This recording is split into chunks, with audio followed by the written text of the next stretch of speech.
Speaking of new phones coming up, there's this OnePlus Z. I don't know if you heard about it, read about it.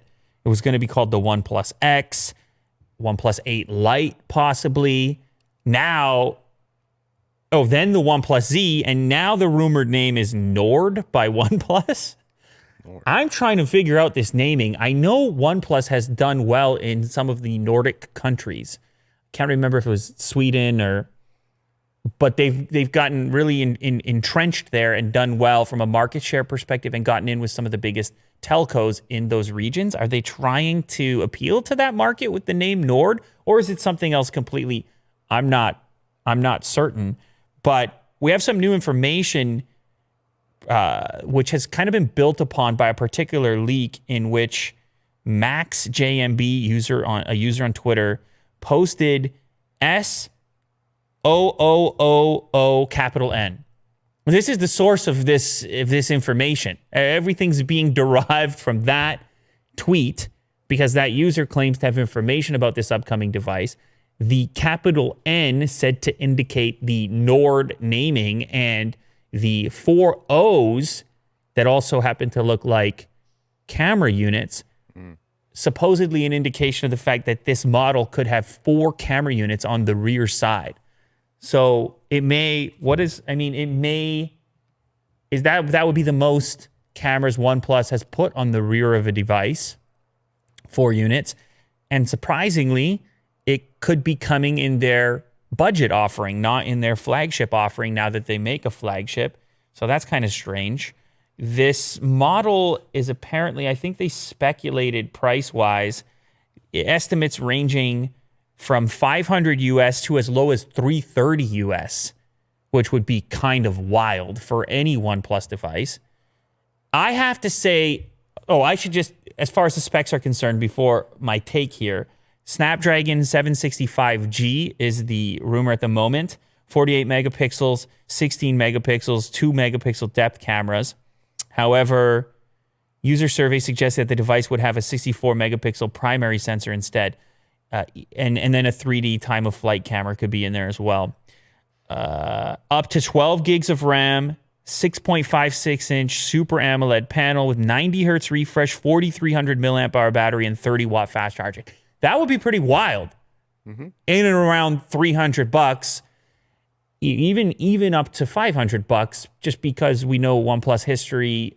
I happen to like their software implementation of Android, their marketing, and so on. But why a new brand is the key for me, because people got upset. Certainly, I heard some of it around the OnePlus 8 and 8 Pro content that OnePlus had kind of lost its DNA a little bit in going up market and competing with the likes of Samsung at the flagship level and others. And people said, hey, remember where you came from. Remember your whole flagship killer mindset and the budget mindset. And then you say to yourself, okay, so then why do they take that information and then come back not with a OnePlus device, say, for example, OnePlus 8 Lite, which uses the branding and says, hey, we heard you. Right. Why would you come back with a completely different branding, Nord? Mm-hmm. What are you trying to say? Are you trying not to tarnish your new identity as this flagship competitor with the higher profit margins that would come along with occupying that space? Do you want to make it clear that that's your agenda with OnePlus and now you've got this other brand? There's so many brands. Do we need another brand? Does it potentially also have something to do with with certain markets and sensitivity, potentially political sensitivity around certain names? I mean, I don't have to go into much detail. It's pretty obvious what's going on right now in the world. That now you get another name out there playing that you can sell that name and it's not as affiliated. Mm-hmm. It's hard to know. It's impossible to know. But given the fact that they went with Nord, I'm probably going to go with my initial speculation, which is, or I don't know. I personally find it to be, it's not fooling me. So then it's just another name. It's now another name out there in public. I'm going to know who made it. And I would probably rather it just be under the OnePlus umbrella with some sort of light designation, or even, I mean, I even like the name OnePlus Z. That sounds cool. OnePlus Z. I could see myself already pitching it. I could see myself already making a case for it. I mean, I probably would stick to the flagship level stuff myself, but it's no doubt that that stuff is not the value for money at the moment.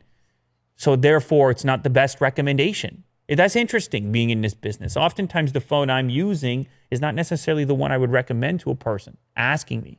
I'd say, what's your price point? Like, what do you care about? Because cost of performance definitely doesn't live at the $1,000 price point. And I think OnePlus knows that as much as we do. Anyway, this is still rumors for the time being. But how do you feel, Will? I should ask you, a Nord by OnePlus subdivision. Are you cool with it? Do you care about it? What do you say? People need to hear from Willie Do as well. I think the name is really off. They should call it like a Lite. Right. Or if it's the regular phone, they just call it a Plus. And then make that like the Nord phone just like a OnePlus 9 or something. You know what I mean? Well, they can't go above their current flagships. It would be in the 8 lineup still. And they already... Are you saying they screwed up with the 8? This should have been the 8. And then the 8 Pro should have been the flagship one. And the 8 should have been a lot cheaper. Yeah. Yeah. Yeah, I feel you on that. It's just the naming. They were a little close in pricing and in features. And a lot was interchangeable between the two, the 8 and the 8 Plus. I mean, beyond scale and obviously the 120 hertz thing. But this, if you look at this spec list, looks really similar, minus the chip going down to the Snapdragon 765. But if you were going to have 3, then maybe you got to do what the other manufacturers are doing, where they have the Plus and the Ultra. Right. And that's what everyone else is doing. I think it's better than Nord. It's just such an off name. I know. And now you have to build a whole different brand. I can just picture myself in a video. Today, we're looking at the Nord by OnePlus.